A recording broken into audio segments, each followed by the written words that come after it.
So good morning everyone, welcome to newspaper decoded. आज हम 31 अगस्त का द हिंदू न्यूज़पेपर देख लेते हैं। तो जो फर्स्ट न्यूज़ है यहाँ पे, prime minister Narendra Modi Tianjin China पहुँचे। 2018 के बाद पहली बार विजिट पर चाइना में, और वो यहाँ पे चाइनीज़ प्रेसिडेंट जी जिनपिंग और प्रेसिडेंट व्लादिमीर पुतिन और कई सारे लीडर से मिलेंगे जो एससीओ समिट होने से पहले। और मोदी और जी जिनपिंग की मीटिंग जो है संडे को होगी, जब इंडिया चाइना टाइज बेहतर दिख रहे हैं और यूएस टैरिफ के वॉर के बैकड्रॉप में। और मोदी और पुतिन की मीटिंग जो है वो भी इम्पोर्टेंट हो गई है, क्योंकि यूक्रेन के प्रेसिडेंट जेलेंस्की ने मोदी को कॉल करके रशिया को सीज फायर का सिग्नल देने की रिक्वेस्ट की। और मोदी और म्यांमार के जो प्रेसिडेंट हैं उन वो भी मिलेंगे। और एससीओ समिट में इंडिया टेररिज्म के खिलाफ जो है टफ स्टैंड और रीजनल स्टेबिलिटी के लिए एक स्ट्रॉन्ग कमिटमेंट मांगेगा। और एक तियानजिन डिक्लेरेशन जो है उसको पुश किया जाएगा मल्टीलैटरलिज्म और रीजनल कोऑपरेशन के लिए। जो सेकंड न्यूज़ है, Trump exceeded authority to impose sweeping global tariffs. Federal court, तो अमेरिका में फेडरल कोर्ट्स ने जो है रूल दिया कि जो है डोनाल्ड ट्रम्प के स्वीपिंग टैरिफ वो लीगल नहीं थे, उन्होंने अपनी पावर को एक्सीड किया है। और कोर्ट ने कहा कि जो है कांग्रेस ने प्रेसिडेंट को अनलिमिटेड अथॉरिटी देने का इंटेंशन कभी नहीं रखा, और अभी के लिए टैरिफ्स जो है वो फोर्स में है, और ट्रम्प सुप्रीम कोर्ट में जो है अपील करेंगे। और ट्रम्प ने बोला कि ये अगर ये डिसीजन रहता है तो ये बेसिकली जो रूलिंग आई है फेडरल कोर्ट्स की, तो तो अमेरिका को डिस्ट्रॉय कर देगा। और डेमोक्रेट्स भी जो है इसको रिग्रेसिव टैक्स बोलकर रिपील करने की बात कर रहे हैं। तो रूलिंग से ट्रम्प की जो ट्रेड पॉलिसी के जो अकेले बदल देने का एम्बिशन है उसको बड़ा झटका लगा है। फिर जो नेक्स्ट न्यूज़ है यहाँ पे, government ignored industry calls for phone surveillance safeguard says RTI reply.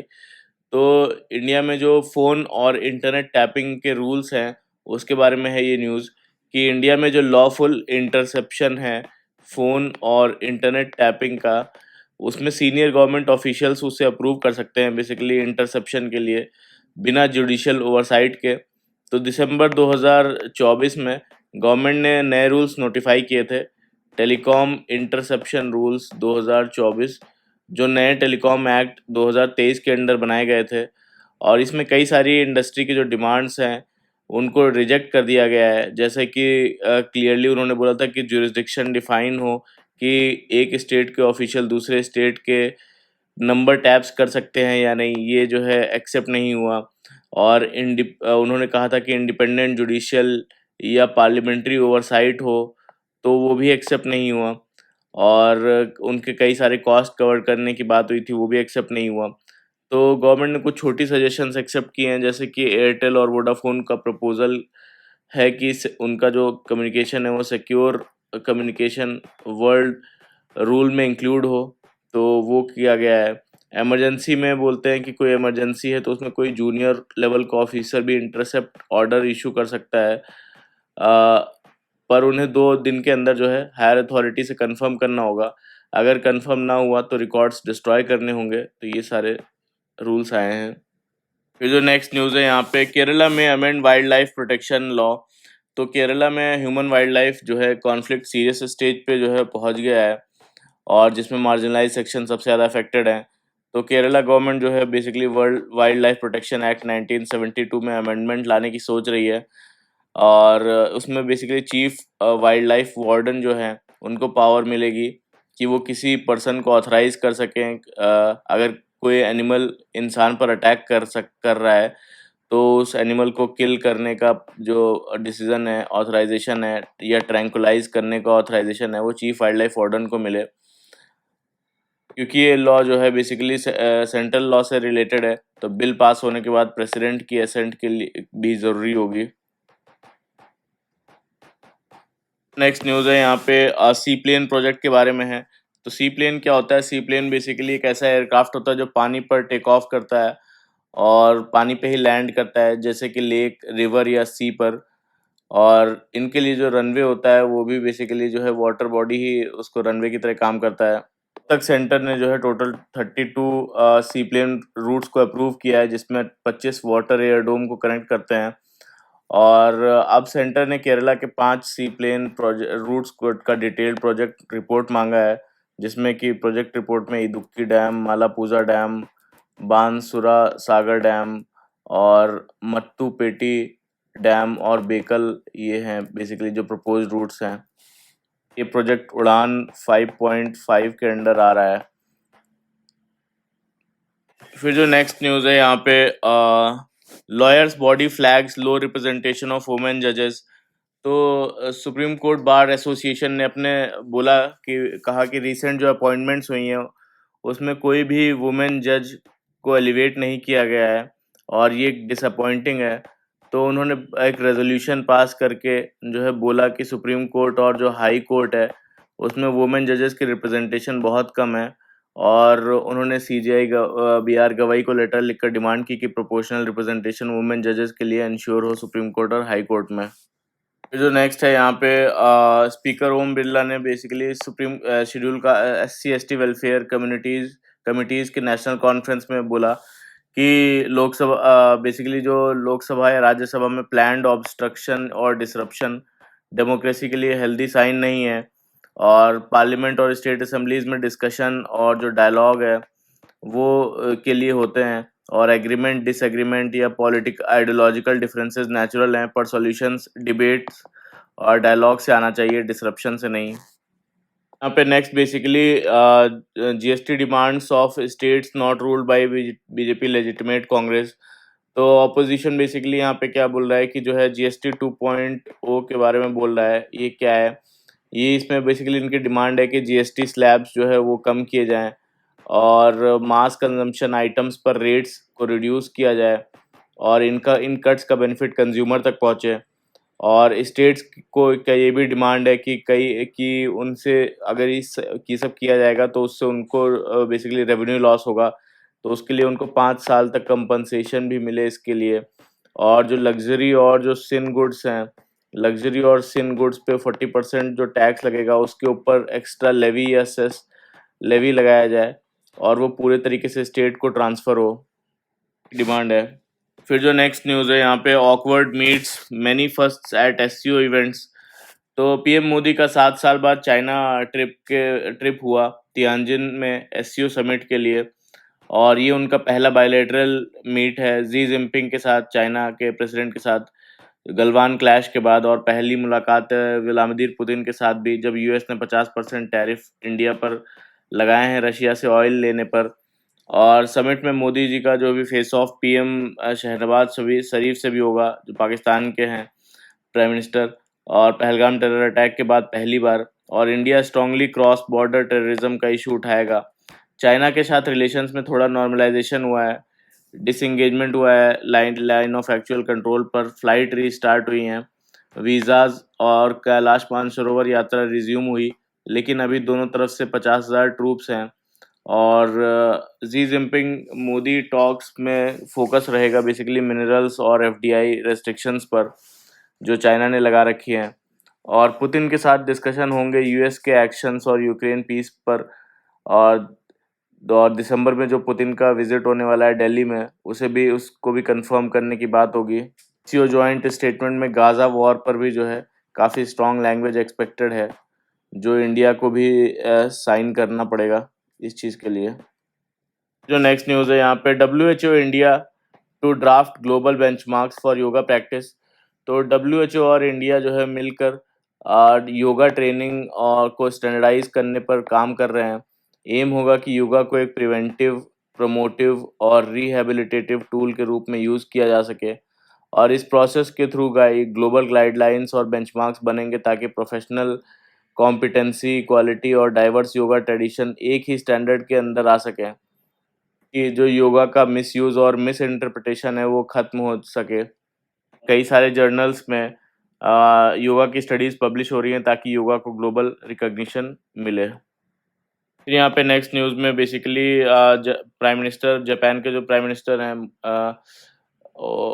एरू इशिबा, उनके साथ सेंडाई में एक सेमीकंडक्टर प्लांट में जो है विज़िट किया, और ये दोनों जो है नेशंस अपनी सेमीकंडक्टर सप्लाई चेन कोऑपरेशन को डीपन कर रहे हैं। और इंडिया का फास्ट ग्रोइंग सेमीकंडक्टर इकोसिस्टम और जापान की टेक्नोलॉजी स्ट्रेंथ्स को कंबाइन करके उसका जो फैब्रिकेशन है, टेस्टिंग है, सप्लाई चेन रेजिलियंस पर फोकस होगा। यहाँ पे next news, Adivasi languages translation app to be launched tomorrow.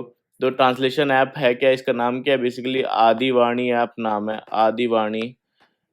तो इस ऐप का गवर्नमेंट ने बीटा वर्जन लॉन्च किया है और ये एक artificial intelligence based translation model है जो कि 6 आदिवासी लैंग्वेजेस जैसे भीली हो गई, मुंडारी मुंदारी, गोंडी, संताली संताली कुई और गारो लैंग्वेज, ये जो लैंग्वेजेस हैं इनको हिंदी और इंग्लिश में ट्रांसलेट करती हैं और स्पीच प्लस टेक्स्ट में। इसको ट्राइबल अफेयर्स मिनिस्ट्री ने डेवलप किया है, आईआईटी दिल्ली, बिट्स पिलानी और अदर आईआईटीज़ के साथ मिलकर। और ये बेसिकली आदि कर्मयोगी जो इनिशिएटिव है उसके अंडर टेस्ट होगा ये, और जिसमें कई सारी जो इनकी फोकलोर लैंग्वेजेस, फोकलोर्स हैं, ट्रेडिशनल सॉन्ग्स हैं या पीएम की स्पीचेस हैं, वो इसमें ट्रांसलेट होकर इनको सुनाई जाएंगी। फिर जो नेक्स्ट है यहाँ पे, what is the top courts order on social media. तो सुप्रीम कोर्ट ने बेसिकली यूनियन गवर्नमेंट को बोला कि सोशल मीडिया इन्फ्लुएंसर्स जो होते हैं उनके लिए गाइडलाइंस बनाई जाएं, और रीज़न ये है कि कई बार इन्फ्लुएंसर जो होते हैं कॉमर्शियल पर्पस के लिए फ्री स्पीच यूज़ करके जो वल्नरेबल ग्रुप्स होते हैं उनको भी ऑफेंड करते हैं। और एनजीओ स्पाइनल मस्कुलर एंट्रोफी जो पेशेंट्स को सपोर्ट करती है, उसने कॉमेडियन समय रैना और जो विपिल गोयल है उनके खिलाफ कंप्लेंट की। एलिगेशन से उन्होंने जो ये पेशेंट्स हैं उन पर जो है डेरिवेटरी जोक्स किए, और सुप्रीम कोर्ट ने कॉमेडियंस को बोला कि पब्लिक अपॉलॉजी यूट्यूब या फिर सोशल मीडिया पर पोस्ट करें। तो ऑब्जर्वेशन क्या है कि अगर free speech that is not equal to unlimited freedom, और कॉमर्शियल स्पीच में रिस्पॉन्सिबिलिटी और जो डिग्निटी है उसको मेंटेन करना ज़रूरी है। गाइडलाइन सिर्फ एक इंसिडेंट का रिएक्शन के लिए नहीं है बल्कि लॉन्ग टर्म डिजिटल चैलेंजेस के लिए बनाई जाएंगी। लीगल पोजीशन की बात करें तो कॉन्स्टिट्यूशन जो है का आर्टिकल 19(1)(a) फ्री स्पीच देता है। रेस्ट्रिक्शन सिर्फ आर्टिकल 19(2) के 8 ग्राउंड्स पे अलाउड हैं, जो कि रेस्ट्रिक्शंस क्या क्या हैं 8 ग्राउंड्स उसके, पब्लिक ऑर्डर, डिसेंसी, डिफेमेशन, ये सब। और सुप्रीम कोर्ट ने पहले भी क्लैरिफाई किया था श्रेया सिंगल 2015 केस में कि वेग रीजंस जैसे एनॉयंस या इंसल्ट के बेसिस पर फ्री स्पीच को रेस्ट्रिक्ट नहीं किया जा सकता। और कॉमर्शियल स्पीच की बात करें, कॉमर्शियल स्पीचेस भी प्रोटेक्टेड हैं अगर वो पब्लिक इंटरेस्ट सर्व करती हैं। और बोलते हैं कि ऑलरेडी आईटी जो रूल्स हैं, आईटी रूल्स 2021, उसमें डिजिटल कंटेंट रेगुलेट करते हैं आईटी रूल्स में।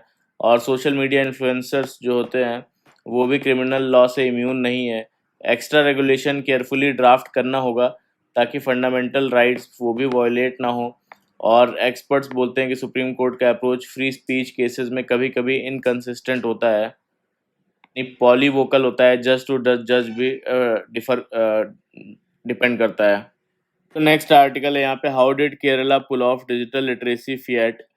तो केरला ने 21 अगस्त को अपने आप को इंडिया का पहला fully digitally literate state declare किया, और डिजी केरला प्रोग्राम के अंडर 21.87 लाख लोग जो पहले डिजिटली इलिटरेट थे उनको स्मार्टफोन यूज़ करना, WhatsApp, video voice call, digital transaction और गवर्नमेंट सर्विसेज को जो है एक्सेस करना सिखाया गया। और ये आइडिया बेसिकली 2021 में पुलामपरा पंचायत से स्टार्ट हुआ, पुलामपरा पंचायत से स्टार्ट हुआ, जब लेबरर्स जो है वो अपना बैंक बैलेंस चेक करने के लिए लंबी लाइन में लगते थे। वहाँ से डिजी पुलामपरा प्रोजेक्ट शुरू हुआ जो बाद में स्टेट वाइड स्केल अप किया गया।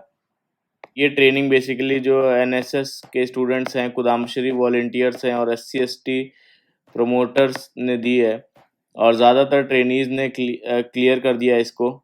90+ एज के लोग भी ट्रेंड हुए। अब जो है केरला क्या कर रहा है, केरला डिजी केरला 2.0 लॉन्च कर रहा है जिसमें cyber fraud awareness, fake news identification और एडवांस्ड गवर्नमेंट सर्विसेज एक्सेस की ट्रेनिंग होगी। फिर जो नेक्स्ट न्यूज़ है, जो यहाँ पे गवर्नमेंट एक बिल लेके आई थी, promotion and regulation of online gamings act जिसने कि जो है जितने भी रियल मनी गेम्स हैं, चाहे वो स्किल का गेम हो या फिर चांस का गेम हो, सारे सबको बैन कर दिया है। और इसी को ले कर्नाटका हाई कोर्ट ने बेसिकली उसमें इसके खिलाफ पिटीशन पर सुनवाई है 8 सितंबर को। कमिश्नर से फाइल किया है कि जो बोल रही हैं कि स्किल गेम्स जैसे कि रमी और पोकर हो गए, इन पर बैन जो है अनकॉन्स्टिट्यूशनल है, क्योंकि सुप्रीम कोर्ट ने पहले इन्हें आर्टिकल 19(1) जी के अंडर लेजिटिमेट बिजनेस बोला था। आर्टिकल 19(1) जी क्या बोलता है कि every Indian citizen has the right to practice any profession और टू कैरी एनी ऑक्यूपेशन और ट्रेड और बिजनेस। नेक्स्ट है यहाँ पे E20 fuel safe for use in all running vehicles says ARII automotive research association of India. इन्होंने बोला कि जो E20 है बेसिकली, जिसमें कि एथेनॉल ब्लेंड किया जाता है पेट्रोल में 20%, उसके बारे में कि जितनी भी व्हीकल्स पे टेस्ट किया गया विंटेज व्हीकल्स पे ओवर 1 लाख किलोमीटर्स, उसमें कोई भी ब्रेकडाउन जो वो नहीं आया। और अगर जो क्लेम है कि जो है इसको डालने से 20 से 50% का माइलेज ड्रॉप हो जाता है, ये मिस इन्फॉर्मेशन है। सिर्फ 2 से 4% का जो है फ्यूल एफिशिएंसी में जो ड्रॉप है वो एक्सपेक्टेड है, क्योंकि एथेनॉल की लोअर एनर्जी डेंसिटी की वजह से। फिर यहाँ पे basically automobile industry takes the artificial intelligence route. तो बेसिकली यहाँ पे ऑटोमेटिव इंडस्ट्री में एक AI इम्पैक्ट स्टडी है कि लगभग 60% इंडियन जो ऑटो मेकर्स हैं वो AI सॉल्यूशंस को यूज़ कर रहे हैं। और प्रिडिक्टिव मेंटेनेंस से हेल्प किया गया है कि रिड्यूस किया जाए down time up to 35%। AI power diagnostics improve कर रहे हैं एफिशिएंसी। बैटरी लाइफ को भी इम्प्रूव कर रहे हैं 12% से। लॉजिस्टिक्स फास्टर हो रहे हैं 18% से। और असेंबली लाइंस जो एरर्स हैं वो भी कम हो गए हैं। किस चीज़ के लिए यूज़ कर रहे हैं? Predictive maintenance, defect detection, energy savings, process optimisation और माइक्रो डिफेक्ट्स को डिटेक्ट करने के लिए, कलर मिसमैचेस को स्विफ्टली एक्यूरेटली डिटेक्ट करने के लिए, decision making, real time decision making, inventory control, equipment optimisation, ये सारी चीज़ें हेल्प कर रही हैं। आर्टिफिशियल इंटेलिजेंस हेल्प कर रही है ऑटोमेटिव इंडस्ट्री में। ये सारे ऑप्टिमाइजेशन एनहांस कर रहे हैं जो सेफ्टी और जो परफॉर्मेंस है व्हीकल का उसको। लेकिन अभी मेजर हर्डल ये क्या है कि जो है टैलेंट स्कार्सिटी है इस रीजन, इस बेसिकली जो एरिया है उसमें, जैसे कि artificial intelligence, software defined vehicles और एडास में टैलेंट स्कार्सिटी है। अपस्किलिंग द वर्कफोर्स, अपस्किल करना पड़ेगा इनको और इंटीग्रेट करना पड़ेगा IT और ऑपरेशंस में, ताकि अनलॉक किया जा सके आर्टिफिशियल इंटेलिजेंस का फुल पोटेंशियल। फिर जो नेक्स्ट न्यूज़ है यहाँ पे आ, एक इजरायली एयर स्ट्राइक ने बोल रहे हैं जो यमन में जो प्राइम मिनिस्टर है हाउथी रेबल ग्रुप का, जिनका नाम बेसिकली यहाँ पे बताया जा रहा है अहमद अल रहवानी, वो मारा गया है। और हाउथी बैग जो प्रेसिडेंट हैं उन्होंने रिटेलिएशन के लिए बोला है कि इसराइल से रिटेलिएट करेंगे और वार्निंग दी है डार्क डेज की। हाउथीज हैं कौन? ये बेसिकली पैलेस्टीनियंस को जो है सपोर्ट दिखाते हैं। और इन्होंने बेसिकली नॉर्थ यमन से ये बिलोंग करते हैं, एक शिया रेबल ग्रुप है। और 2014 में यमन की जो कैपिटल है सना, उस पर कब्जा कर कर पावर में आए ये। और इन्हें ईरान का सपोर्ट है, वेपन्स या ट्रेनिंग या फंड्स। और इनके enemies basically Saudi Arabia, UAE, Israel, US, ये सब हैं।